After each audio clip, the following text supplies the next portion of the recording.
केंद्र सरकार के पराली जलाने पर सजा के फैसले का पंजाब के किसानों ने किया विरोध। कहा, पराली को लेकर सरकार निकाले समाधान, नहीं तो ऐसे ही जलाई जाएगी पराली।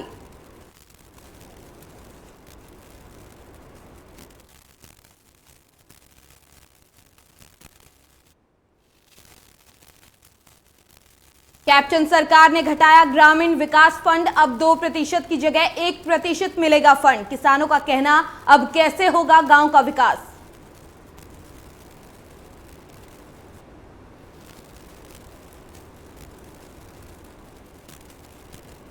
मालगाड़ियां न चलने के कारण मानसा थर्मल प्लांट में खत्म हुआ कोयला। थर्मल प्लांट की 3 यूनिट हुई बंद। पंजाब में अब हो सकता है ब्लैकआउट।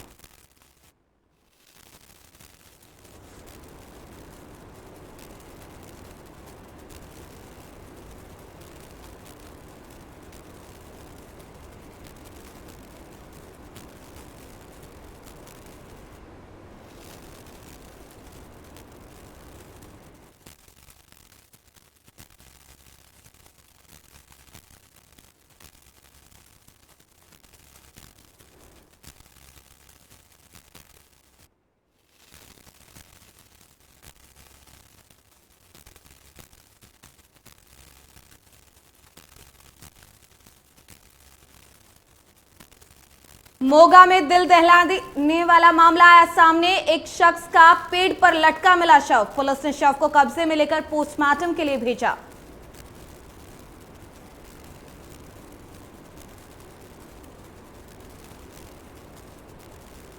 हिमाचल में बढ़ते साइबर क्राइम को लेकर सरकार की बड़ी पहल। पुलिस विभाग में साइबर अपराध विभाग स्थापित करने पर दिया जाएगा जोर।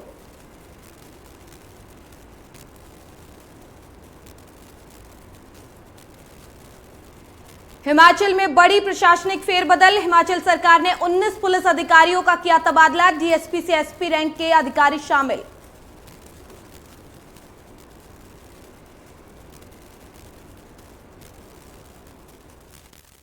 नमस्कार, इंडिया न्यूज देख रहे हैं आप। मैं हूं आपके साथ प्रतीक्षा चहल। चलिए खबरें देखते हैं फटाफट अंदाज में।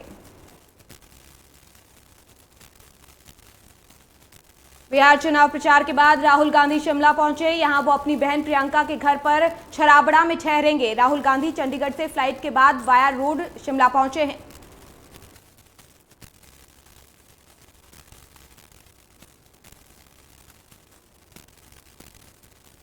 केंद्र सरकार ने पॉल्यूशन फैलाने वालों पर कड़ी कार्रवाई करने का फैसला किया है और अब पराली जलाने पर 5 साल की सजा और 1 करोड़ तक के जुर्माने का सरकार की तरफ से रखा गया है। पंजाब के किसानों ने केंद्र सरकार को 2 टूक जवाब देते हुए कहा कि केंद्र सरकार के इस फैसले को वो नहीं मानते और पराली में आग लगाते रहेंगे।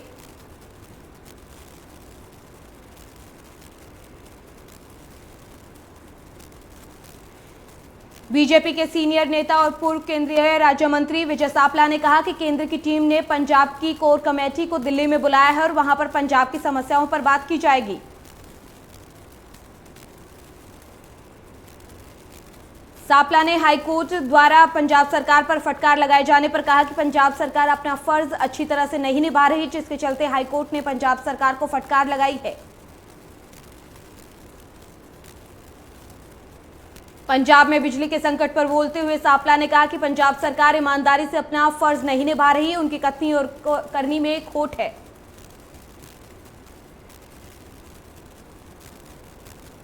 श्रोमणी गुरुद्वारा प्रबंधक समिति के अध्यक्ष गोविंद सिंह लोंगेवाल ने मुख्यमंत्री कैप्टन अमरिंदर सिंह और कांग्रेस सरकार पर एसजीपीसी को तोड़ने का आरोप लगाया है।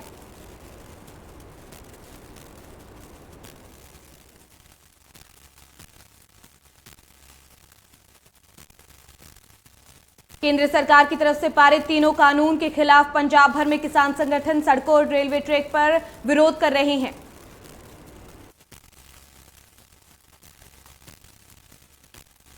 किसान संघर्ष समिति पंजाब के नेता सोहन सिंह साबरा ने कहा कि केंद्र में मोदी सरकार द्वारा पारित किए गए कृषि कानून किसानों के खिलाफ हैं, जिसके खिलाफ किसान 2 महीने से प्रदर्शन कर रहे हैं, लेकिन मोदी सरकार किसानों से मिलने के लिए, बातचीत करने के लिए तैयार नहीं है।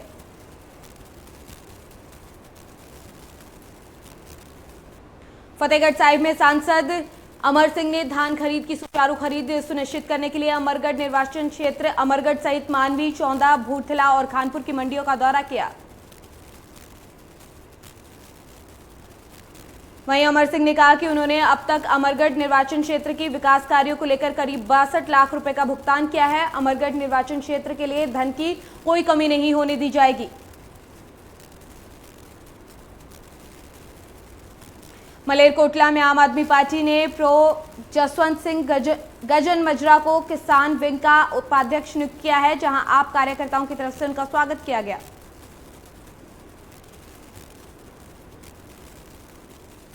बठिंडा में किसानों ने केंद्र सरकार के खिलाफ 30वें दिन भी प्रदर्शन किया और जमकर केंद्र सरकार के खिलाफ नारेबाजी की। वहीं किसानों ने केंद्र के पराली जलाने पर 5 साल की सजा और जुर्माने के ऑर्डिनेंस का विरोध किया और कहा कि वो अपने संघर्ष को और तेज करेंगे। पंजाब सरकार ने कपास की खरीद पर किसानों की परेशानी को और बढ़ा दिया है और अब तक कपास की खरीद तक ग्रामीण विकास फंड के नाम पर 2% का फंड लगता था, जो कि कैप्टन सरकार ने 1% कर दिया है, जिसको लेकर मानसा में किसानों में रोष दिखाई दिया।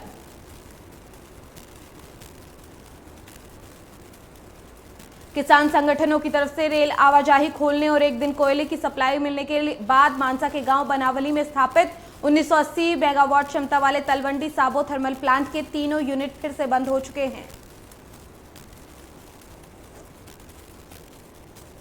थर्मल प्लांट को कोयला सप्लाई भाकियू उग्राहा की तरफ से रेल लाइन पर धरना लगा दिया गया था और बंद कर दिया गया था, जिसका कहना है कि सरकार प्राइवेट थर्मल प्लांट की जगह सरकारी थर्मल प्लांट को चलाए। भाकियू नेता बलबीर सिंह राजेवाल ने कहा कि हमारी तरफ से केवल मालगाड़ियों के लिए रेलवे ट्रैक खाली किए गए हैं और हमारा संघर्ष शांतिपूर्ण तरीके से आगे बढ़ रहा है।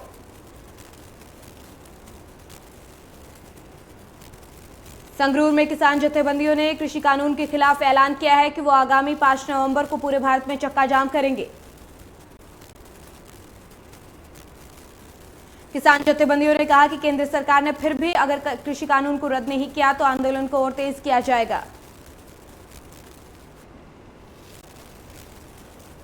पंजाब में इस समय रेलगाड़ी और किसान का प्रदर्शन सियासी रूप लेता जा रहा है। किसानों ने फिलहाल के लिए रेलवे ट्रैक को खाली कर दिया ताकि रेलवे गाड़ियां गुजर सकें, लेकिन केंद्र सरकार की तरफ से मालगाड़ियों पर रोक लगा दी गई है। वहीं फिरोजपुर डिवीजन एडीआरएम ने बताया कि वो तैयार हैं, अगर गाड़ियां चलनी शुरू होती हैं तो वो चला सकते हैं, लेकिन अभी तक उनके पास कोई आदेश नहीं आया है।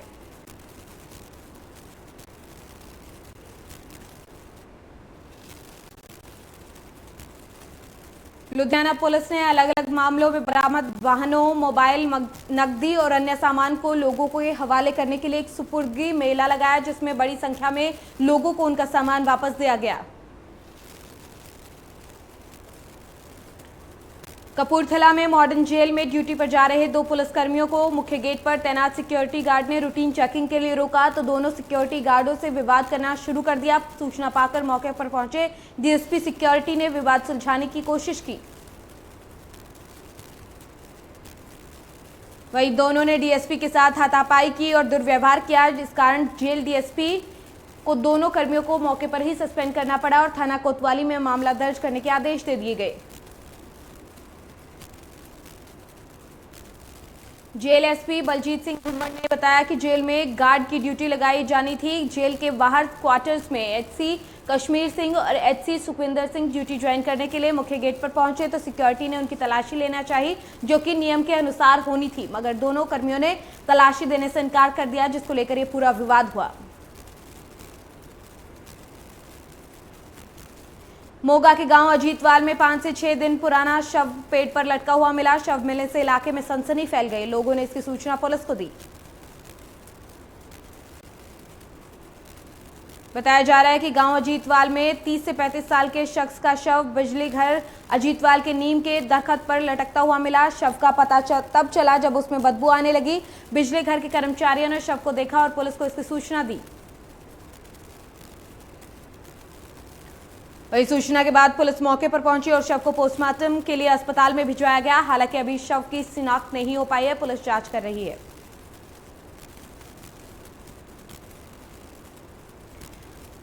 कपूरथला के शिकारपुर गांव में बुजुर्ग दंपति की हत्या का मामला सामने आया है, जहां दंपति की तेजधार हथियार से गला रेतकर हत्या कर दी गई। हत्या के पीछे लूट का इरादा बताया गया है। आपको बता दें कि दोनों घर में अकेले रहते थे। फिलहाल पुलिस ने मामला दर्ज कर जांच शुरू कर दी है। श्री मुक्तसर साहिब में संदिग्ध हालत में शख्स की मौत का मामला सामने आया है, जहां परिजनों ने बीजेपी नेता पर बेटे को प्रताड़ित करने का आरोप लगाया है। मृतक के परिजनों का कहना है कि जब तक बीजेपी नेता की गिरफ्तारी नहीं हो जाती तब तक वो अंतिम संस्कार नहीं करेंगे।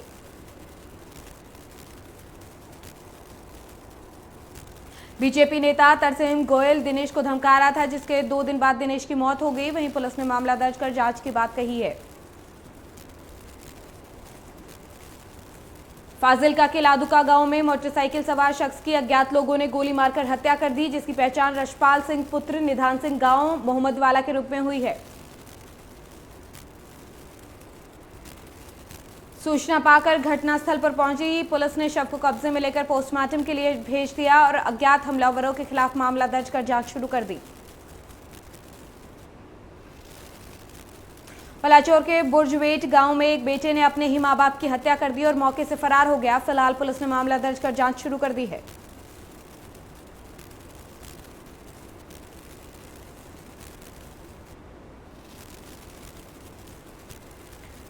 बरनाला में एक नाबालिग लड़के ने कथित तौर पर 4 साल की मासूम बच्ची के साथ दुष्कर्म किया और मौके से फरार हो गया। वहीं पुलिस ने आरोपी को गिरफ्तार कर लिया है। लुधियाना की रहने वाली 8 साल की इनायत वर्मा ने बॉलीवुड में एंट्री कर अपने मां बाप का नाम रोशन किया, तो वहीं लुधियाना का नाम भी रोशन किया है। इनायत वर्मा की आने वाली फिल्म 12 नवंबर को रिलीज होगी, जिसको लेकर मां बाप और मोहल्ले वालों में खुशी का माहौल है। इनायत वर्मा की मां मोनिका वर्मा ने कहा कि उनकी बेटी ने बॉलीवुड में एंट्री कर परिवार का नाम रोशन किया है। उन्होंने कहा कि इनायत ने अलग अलग बॉलीवुड के अदाकाराओं के साथ काम किया है और आने वाली हिंदी मूवी 12 नवंबर को रिलीज होगी।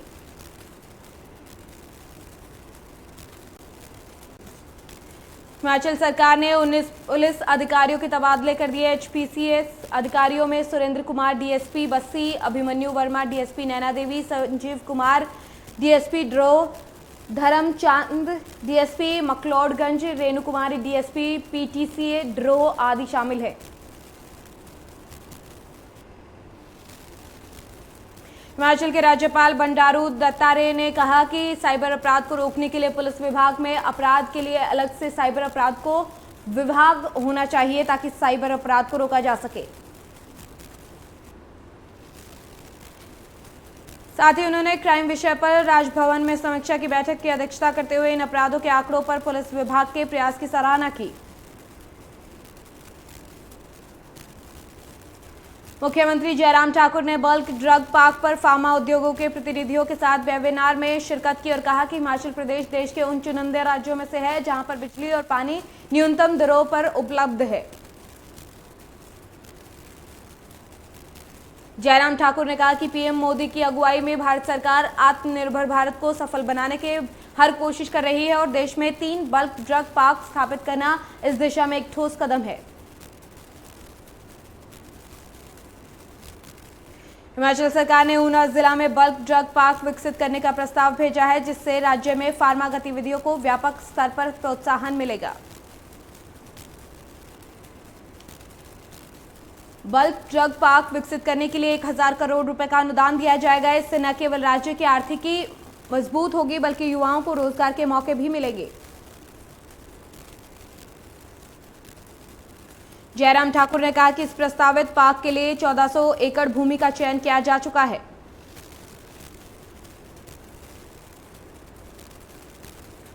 मुख्यमंत्री जयराम ठाकुर ने प्रदेश में हवाई अड्डों के विकास और विस्तार के संदर्भ में आयोजित एक बैठक की अध्यक्षता की। इस मौके पर सीएम ने अधिकारियों को नागचला में ग्रीनफील्ड हवाई अड्डे के निर्माण और कांगड़ा में शिमला हवाई अड्डों के विस्तार से जुड़े कार्य में तेजी लाने के निर्देश दिए हैं।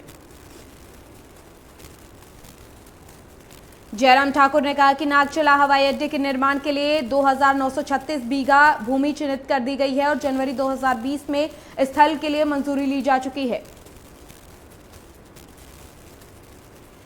साथ ही उन्होंने कहा कि केंद्रीय मंत्रालय के साथ नवंबर 2019 में आयोजित एक बैठक में यह तय हुआ था कि भारतीय एविएशन प्राधिकरण पहले चरण में 2100 मीटर लंबे रनवे पर काम करेगा।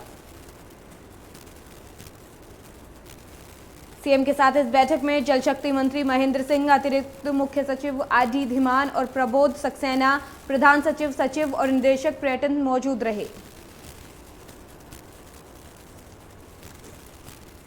सिरमौर जिला मुख्यालय नाहन में नगर परिषद की मासिक बैठक का आयोजन किया गया, जिसमें शहर के सौंदर्यीकरण, दिवाली के पहले चतुर्थ श्रेणी के कर्मचारियों, सफाई कर्मचारियों को एडवांस वेतन देने के बारे में फैसले लिए गए। बैठक की अध्यक्षता नगर परिषद अध्यक्ष रेखा तोमर ने की। इस बैठक में सभी वार्डों के पार्षदों ने हिस्सा लिया और अपने अपने वार्ड के बारे में चल रहे विकास कार्यों की जानकारी दी। नगर परिषद का कार्यकारी अधिकारी अजमेर ठाकुर ने बताया कि परिषद की बैठक में कई विकास कार्यों पर चर्चा की गई है और सौंदर्यीकरण को लेकर मंथन भी किया गया है। मुख्यमंत्री जयराम ठाकुर ने लोक निर्माण विभाग और एनएचआई के वरिष्ठ अधिकारियों के साथ बैठक की और वहीं अधिकारियों को 4 लेन परियोजना को तय समय में पूरा करने के निर्देश भी दिए।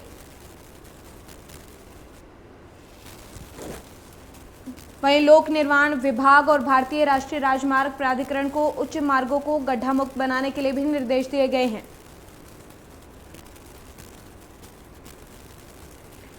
ऊना में साइकिलिंग के प्रति लोगों के बढ़ते क्रेज को देखकर अब नगर परिषद ऊना वासियों को एक तोहफा देने जा रहा है।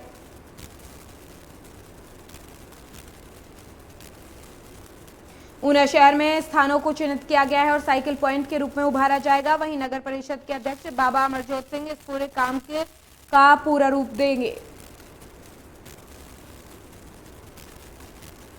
वहीं इस कड़ी में अमरजोत बेदी ने कहा कि साइकिलिंग करना बेहद फायदेमंद होता है। ऐसे में जो व्यक्ति खुद के लिए साइकिल नहीं खरीद सकते, वो नगर परिषद की साइकिल को रेंट पर ले सकते हैं।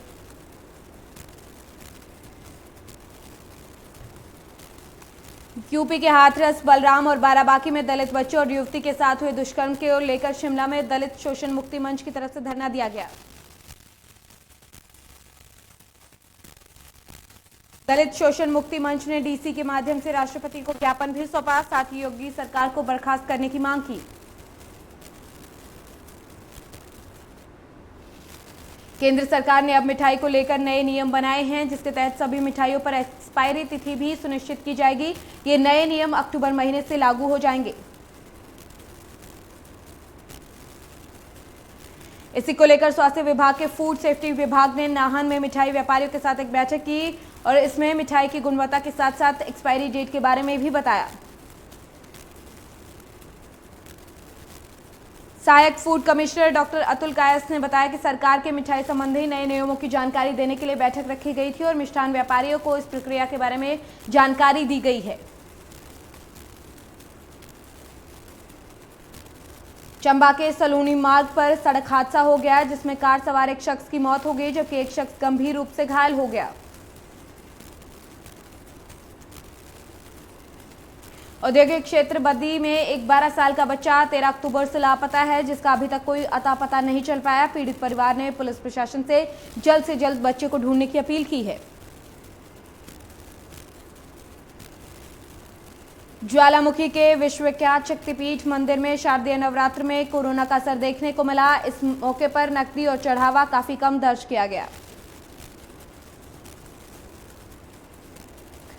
शक्तिपीठ ज्वालामुखी मंदिर में कोरोना काल में इस बार पिछले साल की अपेक्षा करीब 46,21,146 रुपए की आमदनी में कमी हुई है।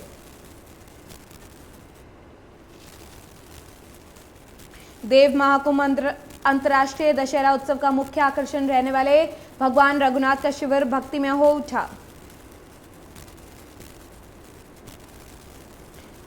हालांकि इस बार सिर्फ 7 देवी देवता दशहरा की रस्म निभाने के लिए बुलाए गए हैं, लेकिन अभी तक 50 से ज्यादा देवी देवताओं ने रघुनाथ के दरबार में हाजिरी भरी है।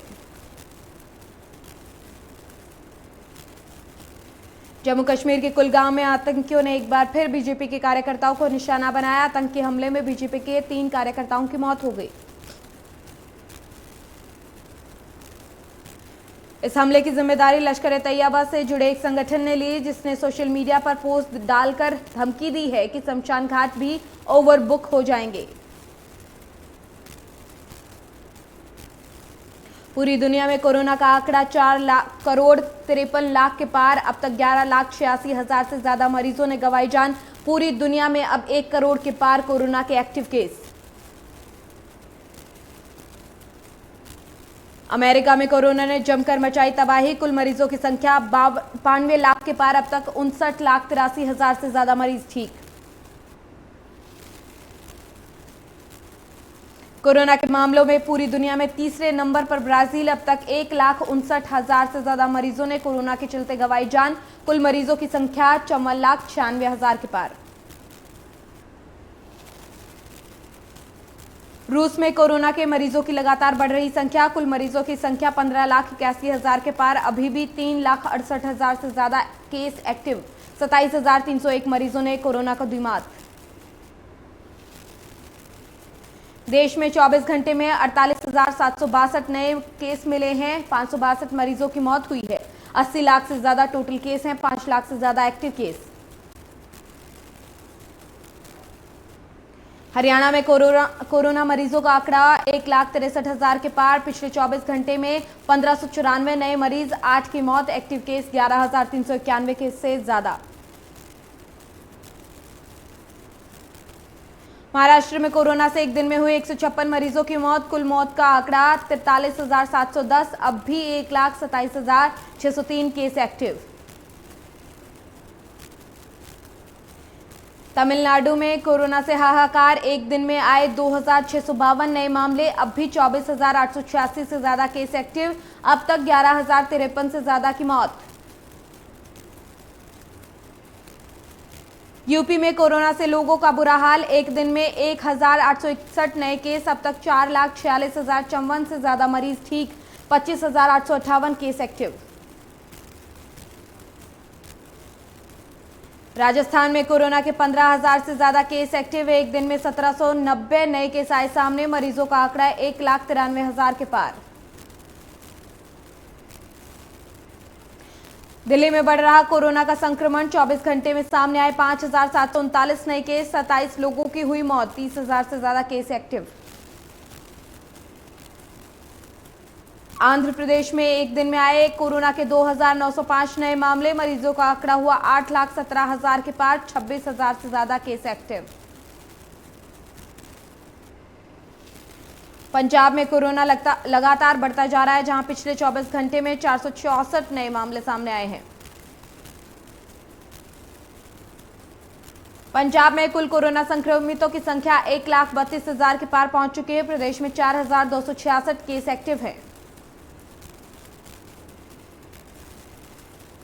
पंजाब में 1,24,000 से ज्यादा मरीजों ने कोरोना को मात दी है। कोरोना से प्रदेश में 4,168 मरीजों की मौत हुई है। हिमाचल में भी कोरोना से बुरा हाल, जहां पिछले 24 घंटे में कोरोना के 327 नए मामले सामने आए हैं। हिमाचल प्रदेश में कुल कोरोना संक्रमितों की संख्या 21,000 के पार पहुंच चुकी है और 18,378 से ज्यादा मरीजों ने कोरोना को मात दी है।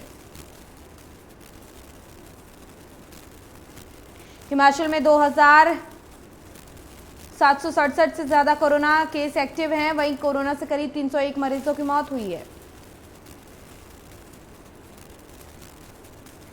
बिलासपुर में एक 90 साल के बुजुर्ग ने कोरोना को हराकर एक जंग जीत ली। इस बीच उनकी 10 साल की पड़पोती भी कोरोना को हरा चुकी है।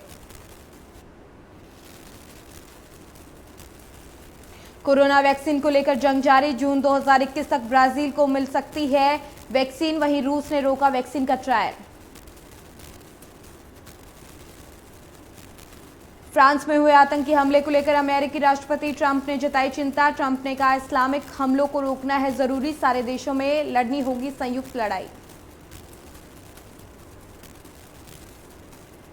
कोरोना महामारी से लड़ने के लिए भारत और ब्रिटेन ने किया समझौता। 10वीं भारत ब्रिटेन EFT वार्ता में 80 लाख पाउंड के संयुक्त कोष की हुई घोषणा। पाकिस्तान का आतंकी चेहरा एक बार फिर आया सामने। पाक के मंत्री ने कबूला पुलवामा हमला था पाकिस्तान की साजिश। मंत्री फवाद चौधरी ने कहा पुलवामा हमला इमरान सरकार की एक बड़ी कामयाबी।